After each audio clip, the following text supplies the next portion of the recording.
जय हिंद दोस्तों, नमस्कार। स्वागत है आप सभी का आपके अपने यूट्यूब चैनल पर। दोस्तों, आज की इस वीडियो में पढ़ने वाले हैं 1781 का अधिनियम। देखिए, 1773 का जो रेगुलेटिंग एक्ट था उसको हम लोग पढ़ लिए हैं, लेकिन देखिए उसमें कुछ कमियां थी जिसको सुधारने के लिए 1781 का संशोधन अधिनियम बनाया गया।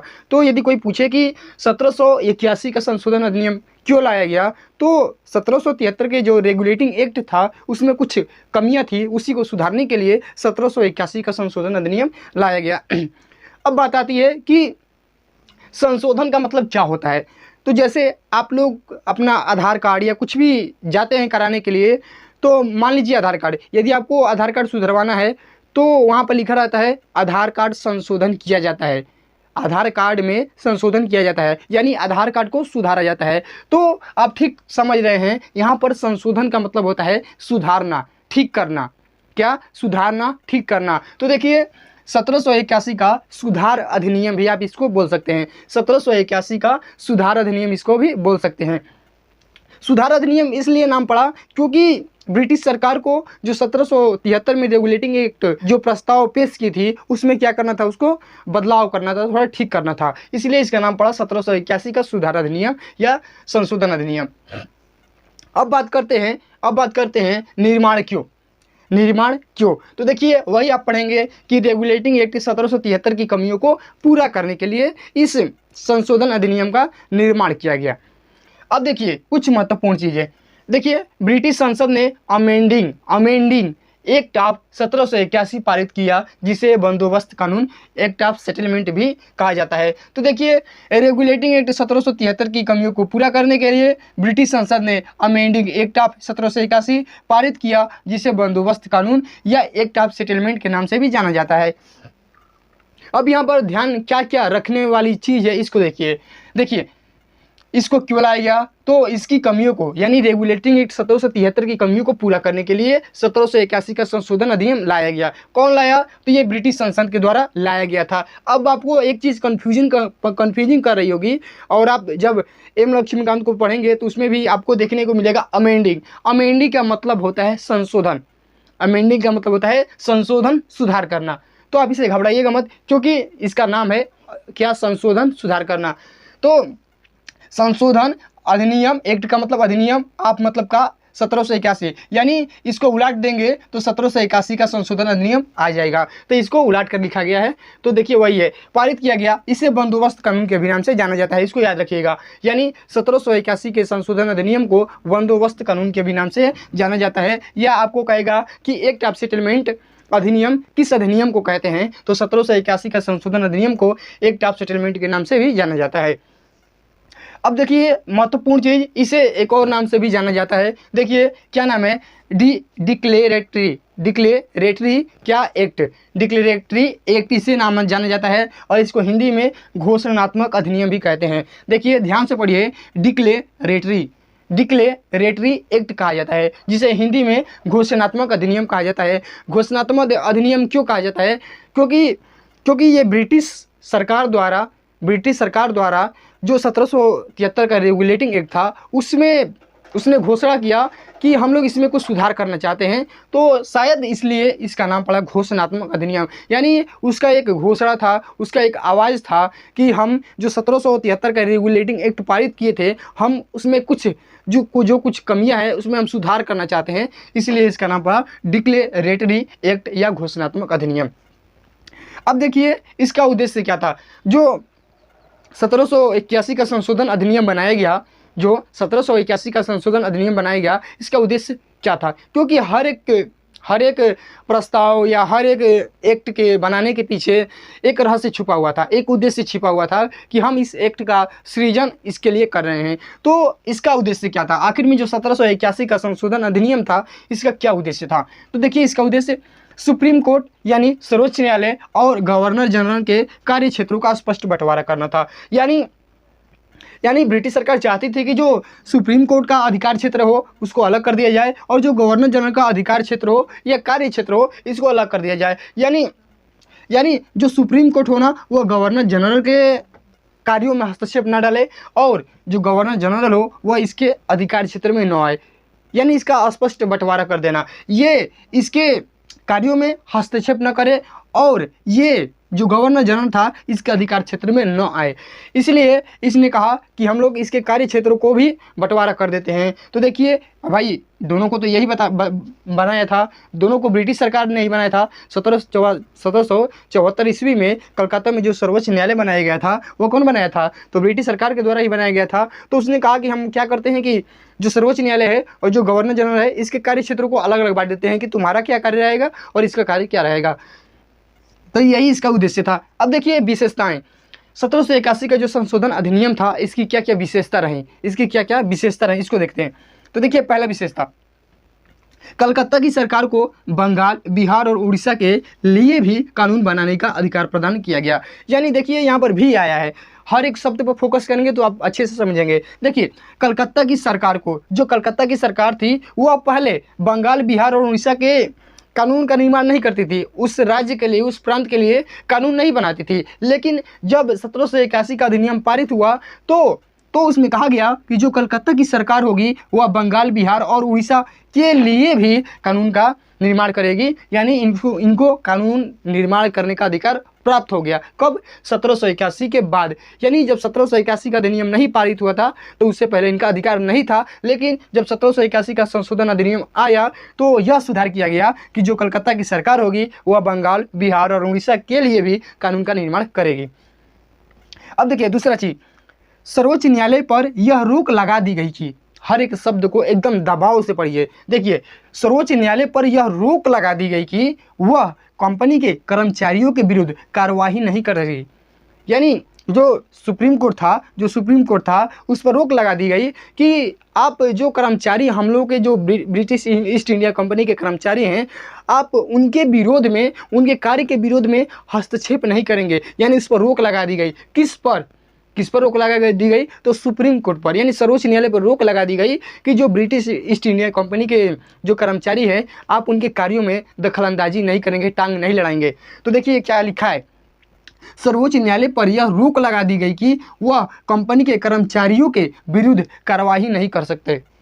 यानी उनके विरुद्ध, या मतलब जैसे कि मान लो कोई काम कर रहे हैं तो न्यायालय के अकॉर्डिंग है, एक कानून है, नियम है।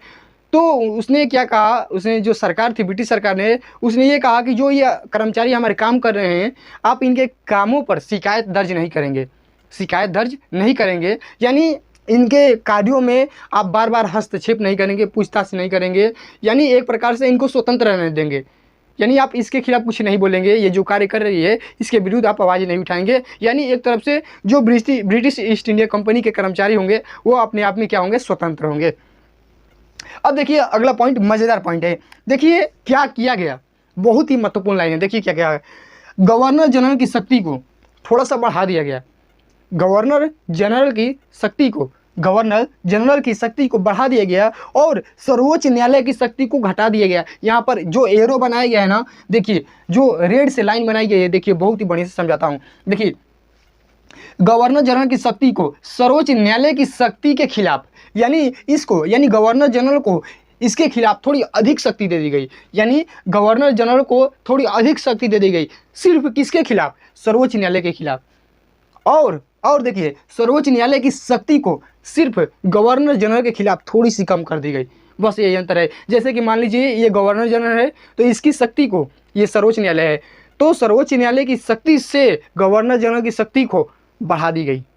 यानी इन दोनों के खिलाफ आपस में किया गया और किसी के खिलाफ नहीं। यानी नियम यही था कि जो सरकार थी ना, वह जैसे ये गवर्नर जनरल है, इसकी शक्ति को, ये सर्वोच्च न्यायालय है, इसकी शक्ति से, यानी इसके शक्ति के खिलाफ थोड़ी इसकी शक्ति को बढ़ा दी गई। और जो सर्वोच्च न्यायालय की शक्ति है वह गवर्नर जनरल के खिलाफ में जो शक्ति थी इसको कम कर दी गई और इसको बढ़ा दी गई। यही वही लिखा है यहाँ पर। देखिए गवर्नर जनरल की शक्ति को सर्वोच्च न्यायालय की शक्ति के खिलाफ बढ़ा दी गई और सर्वोच्च न्यायालय की जो शक्ति थी ना उसको गवर्नर जनरल के सापेक्ष या खिलाफ उसको कम कर दी गई। यानी मेन रूप से कहने का यही मकसद है कि गवर्नर जनरल को थोड़ी पावर दे दी गई, अधिक पावर दे दी गई और सर्वोच्च न्यायालय को थोड़ी कम पावर मिल गई। जैसे अधिकार नहीं रहेगा, अब सर्वोच्च न्यायालय को यदि पावर दे दिया जाए तो वो तो भाई कानून के हिसाब से चलेगा, लेकिन कम पावर दे दिया जाए तो नहीं चल पाएगा। इसीलिए यह काम किया गया। अब देखिए महत्वपूर्ण चीज़ें, यह कानून बनाया गया कि, यानी इस अधिनियम के अंतर्गत यह कानून बनाया गया कि सुप्रीम कोर्ट कंपनी के कार्यों में हस्तक्षेप नहीं करेगी। भाई अधिकार रहेगा अधिक तो जब देखिए जब सुप्रीम कोर्ट का अधिकार कम नहीं करेंगे तब तो वो टांग लड़ाएगी। यदि उसका अधिकार कम कर दें तब तो टांग नहीं लड़ाएगी, क्योंकि उसका अधिकार नहीं है। तो इसीलिए इसके अधिकारों को कम कर दिया गया कि ये टांग नहीं लड़ाएगी कंपनी के या कंपनी के कर्मचारियों के खिलाफ। तो देखिए यह लिखा गया है, यह कानून बना दिया गया कि सुप्रीम कोर्ट कंपनी के कार्यों में हस्तक्षेप नहीं करेगा। हस्तक्षेप कैसे नहीं करेगा? अधिकार कम है। जब अधिकार कम है तो पावर में नहीं है, पावर में नहीं है तो कोई भी टांग नहीं लड़ाएगा, इसलिए काम किया गया। अब देखिए कलकत्ता के निवासियों को सुप्रीम कोर्ट के अधीन कर दिया गया। इस अधिनियम के तहत क्या किया गया है कि जो कोलकाता के निवासी है ना, उसको कहा गया कि आप सुप्रीम कोर्ट के अधीन रहिए। यानी सुप्रीम कोर्ट को कहा गया कि आप जो कोलकाता के निवासी है इसको अपने अधीन में रखिए, यानी आप इस पर नियंत्रण करिए, इसको छोड़ दीजिए, यानी हमारे कंपनी के कर्मचारियों को छोड़ दीजिए और कलकत्ता के जो निवासी है उस पर आपका नियंत्रण रहेगा। तो ये काम किया गया, कलकत्ता के निवासियों को सुप्रीम कोर्ट के अधीन कर दिया गया, यानी इनको गुलाम बना दिया गया। किसके खिलाफ? जो सुप्रीम कोर्ट थे इनके खिलाफ गुलाम बना दिया गया। अब देखिए, और जब गुलाम बनाए गए, जब उसको अधीन कर दिया गया, जब कलकत्ता के निवासियों को सुप्रीम कोर्ट के अधीन किया गया, तब क्या नियम बनाया गया देखिए। और यह प्रावधान बनाया गया कि मुस्लिम मामलों को मुस्लिम कानून के अनुसार समझाया जाएगा। जो कलकत्ता में मुस्लिम लोग हैं उनको मुस्लिम कानून के अनुसार समझाया जाएगा, यानी उनकी समझौता मुस्लिम कानून के अनुसार होगी। और जो वहाँ के हिंदू हैं उनको हिंदू कानून के अनुसार उनकी समस्या का समाधान किया जाएगा। यही कानून बनाया गया। कलकत्ता के निवासियों को सुप्रीम कोर्ट के अधीन कर दिया गया और यह प्रावधान बनाया गया कि मुस्लिम मामलों को समझाने के लिए मुस्लिम कानून को विशेष दर्जा दिया जाएगा। यानी उस समय जो मुस्लिम का कानून होगा उसी के अनुसार उसको समाधान किया जाएगा, उस समस्या का समाधान किया जाएगा। और यदि हिंदू का जो नियम कानून है उसको हिंदू के अनुसार किया जाएगा। तो यही लिखा है कि प्रावधान बनाया गया कि मुस्लिम मामलों को मुस्लिम कानून तथा हिंदू मामलों को हिंदू के कानून द्वारा समाधान किया जाएगा, क्योंकि वहाँ पर हिंदू के लिए और मुसलमान के लिए मुस्लिम के लिए अलग अलग कानून थे। तो मुस्लिम करेगा गलती तो उसको मुस्लिम के अनुसार सज़ा मिलेगी, जो मुस्लिम कानून है उसके अनुसार सज़ा मिलेगी। और जो वहाँ के हिंदू है, यदि हिंदू गलती करता है तो उसको हिंदू कानून के अनुसार सज़ा मिलेगी। यह प्रावधान बनाया गया। अब देखिए 7वां पॉइंट है, राजस्व संबंधी मामलों और राजस्व वसूली से जुड़ी मामलों को भी सुप्रीम कोर्ट के अधिकार क्षेत्र से बाहर कर दिया गया। यानी राजस्व संबंधी, यानी जो कर टैक्स देते थे, जो कर टैक्स लोग देते थे, भारतीय लोगों से जो लिया जाता था टैक्स, उसको क्या किया गया कि सुप्रीम कोर्ट के बाहर कर दिया गया। यानी कर से जो कंपनी कर वसूल रही है उस पर कोई अधिकार नहीं रहेगा। किसका? सुप्रीम कोर्ट का। यानी सुप्रीम कोर्ट से यह अधिकार छीन लिया गया कि आपको कर संबंधी कोई भी दखल अंदाजी करने की ज़रूरत नहीं है। हमारी कंपनी है, हमारी कंपनी के अधिकारी है, कर्मचारी है, वो कर संबंधी लेन देन का मामला जानेंगे, आप बीच में नहीं पड़िएगा। तो यही बात लिखा गया है कि राजस्व संबंधी मामलों और राजस्व वसूली से जुड़ी मामलों को भी सुप्रीम कोर्ट के अधिकार क्षेत्र से बाहर कर दिया गया। यानी उससे यह शक्ति छीन ली गई कि आपको अब कर के मैटर में जाने की, टांग लड़ाने की, उस पर विचार वितर्क करने की कोई ज़रूरत नहीं है।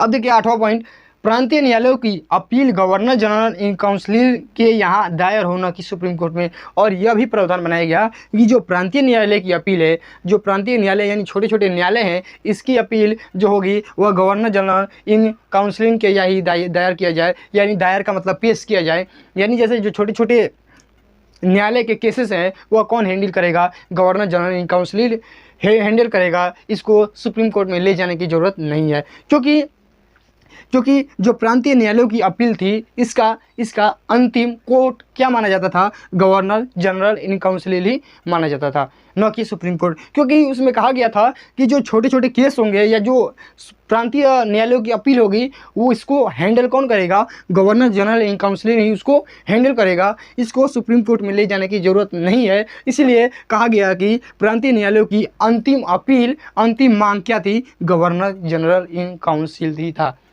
न कि सुप्रीम कोर्ट था। तो अब बात करते हैं कि क्वेश्चन कहाँ से पूछा जाएगा। तो देखिए सबसे पहले आपसे यह क्वेश्चन पूछा जाएगा कि 1781 का संशोधन अधिनियम क्यों लाया गया था? तो रेगुलेटिंग एक्ट 1773 की कमियों को पूरा करने के लिए। अब देखिए इसको किन किन नामों से जानते हैं? तो अमेंडिंग एक्ट ऑफ 1781, और इसको उल्टा करेंगे तो 1781 का संशोधन अधिनियम, इसका हिंदी में हो जाएगा। अब देखिए, इसको बंदोबस्त कानून के भी नाम से जानते हैं, इसको एक्ट ऑफ सेटलमेंट के नाम से भी जानते हैं, इसको डिक्लेरेटरी एक्ट के नाम से जानते हैं, इसको घोषणात्मक अधिनियम भी कहते हैं। इतना हो गया ना। अब देखिए, इसका उद्देश्य यही था कि सुप्रीम कोर्ट और गवर्नर जनरल के कार्य क्षेत्रों का विभाजन यानी स्पष्ट रूप से विभाजन कर दिया जाए। अब देखिए, ये विशेषता आप लोगों ने देखा कि क्या क्या किया गया, यहाँ पर रोक लगा दिया गया, यानी ये सब आप लोग देखे ही हैं। तो अब आपको क्या करना है, यदि जहाँ न समझ में आए वहाँ पर कमेंट अवश्य करना है कि मुझे यहाँ पर नहीं समझ में आया, एक बार और वीडियो बन जाएगी। लेकिन सबसे बड़ा उद्देश्य यही है, आपको समझाना, और पूरी उम्मीद और पूरे प्रयास किया गया था वीडियो में आप सभी को सभी टॉपिक्स को एकदम आसान भाषा में समझाने का। तो वीडियो कैसा लगा कमेंट में अवश्य बताइएगा। और वीडियो यदि चैनल पर नए हैं तो चैनल को जरूर सब्सक्राइब करिएगा। यदि आप पॉलिटी देखिए एकदम लाइन बाई लाइन चल रही है, यदि पॉलिटी पढ़ना चाहते हैं तो आपको रोज़ वीडियो मिलेगी। तो हमारे चैनल के साथ आपको जुड़ना होगा। यदि जुड़िएगा और हमसे लाभ लीजिए।